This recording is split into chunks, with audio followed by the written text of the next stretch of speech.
Hello and welcome to the second episode of Quadrangle's Sports Roundup. Coming up, Bledisloe Cup retained, Bangladesh thrashed the Aussies, doping accusations at the Tokyo 2020 Games, 142nd Royal Thomaian cricket encounter postponed, and Thilan Samaravira joins Kiwis coaching staff. The All Blacks cruised to a 57-22 win and a 2-0 lead against the Wallabies in the second Bledisloe Test. Despite Australia's Tate McDermott's commendable first half, the New Zealanders had a lead 21-15 at halftime. The All Blacks were unstoppable in the second half with some consistent contributions towards raising their score. Although the All Blacks were reduced to 14 men at the start of the second half, they went on to score try after try as they seized the game and retained the Bledisloe Cup for another year. The third and final test will be held on the 28th of August at the Optus Stadium in Perth. Make sure you don't miss that one. Keeping to rugby, the Springboks commenced their 2021 Rugby Championship campaign with a spectacular 32-12 win over Argentina at the Nelson Mandela Bay Stadium on Saturday the 15th of August. South Africa took the lead at halftime 21-9. Crucial tries from Afalele Fazi, Kobus Reinach, debutant Jason Hendricks, including fly half Elton Janji's efforts at kicking 17 points, helped the Springboks cruise to victory. The Pumas, however, had to rely on the 4 penalties by Nicolas Sanchez. The Pumas will once again go head-to-head with the Springboks on Saturday, the 21st of August. In tennis news now, British tennis star Johanna Konta has pulled out of the Canadian Open following a knee injury. Konta got through the first round as China's Zhang Shui retired with a leg injury and handed a mid-match walkover. She, however, went on to defeat Elina Svitolina and had to face US tennis sensation Coco Gauff in the next round. However, Konta unfortunately had to hand Gauff passage through to the quarterfinals due to a knee injury.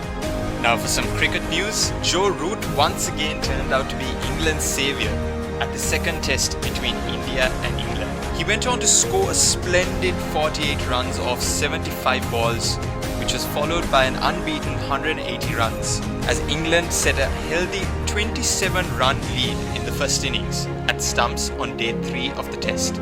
Further, James Anderson picked up his 31st 5-wicket haul, becoming the oldest pacer to achieve this feat in the last 70 years. For the Indians, it was Mohammad Siraj who starred with 4 wickets for India in the first innings. England were 391 and India 364 at the end of the first innings. The Indians declared at 298 in the second innings, and although they were struggling to put up the score, they certainly took charge further into the game. Despite England's commendable performance in the first innings, India's pacers turned the game around in the second innings as they restricted the hosts to 120 runs. Notably among others, India's Mohammad Siraj and Jasprit Bumrah put up a spectacular performance each on day 5 of the test. Siraj's last 2 wickets marked the end of what was a spectacular game of cricket, as India emerged victorious by 151 runs, helping the visitors take a 1-0 lead in the second test of the 5-match test series against England. Bangladesh thrashed the Aussies for a 4-1 series win. Australia were bowled out for 62 runs, their shortest innings in 144 years, and the lowest T20 score. Shakib Al Hasan's 4 for 9 and Mohammad Saifuddin's 3 for 12 paved the way for Bangladesh's 60-run win. Bangladesh scored 122 for 8 in 20 overs and went on to win the match and series, as they have never defeated the Australians prior to this 5-match series. Shakib Al Hasan also made history as he became the first men's T20 international player to claim 100 wickets and 1,000 T20 runs. Sri Lankan cricket great and MCC president Kumar Sangakkara officially declared open the £53 million Compton and Edridge stands at the Lord's Cricket Ground on Thursday, the 12th of August. The 2 stands bear the names of cricketing greats Dennis Compton and Bill Edrich, and their family members were among those present at the event. The two stands accommodate up to 11,600 spectators and provides an excellent view of the Lord's Cricket Ground, the home of cricket. British sprinter and Tokyo 2020 silver medalist in the 4x100 meter relay, CJ Uja, was suspended by the Athletics Integrity Unit, also known as the AIU, after drug testing samples came back positive for banned substances. The AIU stated that Uja's sample had tested positive for 2 banned substances, a performance-enhancing agent and an anabolic agent. If the case is proven, Uja, along with the UK men's 4x100 meter team, will be stripped of their silver title. Further, Bahrain's 1500 meter runner Sadiq Miku, Georgian shot putter Benik Abramyan, and Kenyan sprinter Mark Otieno have also been suspended following positive test results for banned substances. For all you football fans, the English Premier League kicked off, and here are the results from the opening weekend. Brentford humbled Arsenal 2-0. Manchester United thrashed Leeds United 5-1. Leicester City defeated Wolves 1-0. Chelsea won against Crystal Palace 3-0. Watford beat Aston Villa 3-2. Everton defeated Southampton 3-1. Brighton defeated Burnley 2-1. And Norwich City were thrashed by Liverpool 3-0. On Sunday, West Ham defeated Newcastle 4-2 in a comeback win, and Tottenham defeated Championship holders Manchester City 1-0. Taking you through some local news. Rugby commenced in Sri Lanka after a year, and it was brought to a stop due to the coronavirus pandemic, as Sri Lanka Air Force went up against CHNFC at the Ratmalana grounds on Friday the 13th of August. The Air Force was led by Kosala N. Pereira, while Prasad Madhushankar led CHNFC.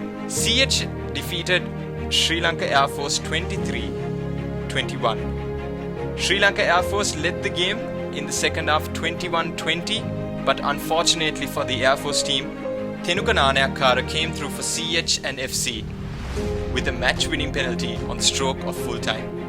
Former Sri Lanka rugby forward Shyam Siddique unfortunately passed away at the age of 57 due to complications related to COVID-19.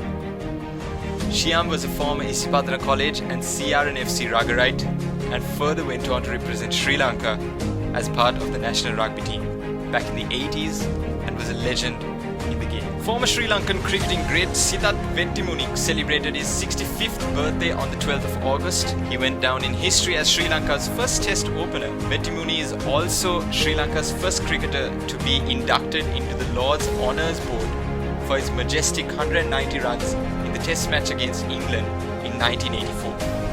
Although his international cricketing career was only from 1982 to 1987, Siddharth Vettimuni will certainly be remembered for generations to come.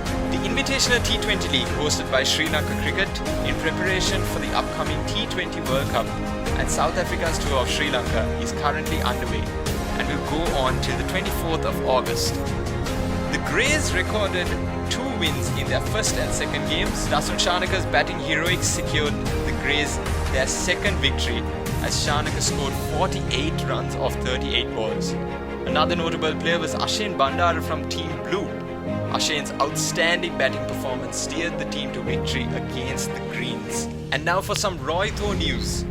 The 142nd Battle of the Blues had once again unfortunately been postponed to the prevailing pandemic situation in the country. A joint statement had been issued with regards to the matter by the Warden of St. Thomas's College and the Principal of Royal College. And finally, former Sri Lankan cricketer Thilan Samaraweera has been named in the Black Caps coaching staff. As New Zealand is set to tour both Bangladesh and Pakistan in the upcoming months, Samaraweera will be part of both series. And that wraps up episode 2 of Quadrangle's Sports Roundup. My name is Kavinka, and along with the Quadrangle team, take care and see you next week.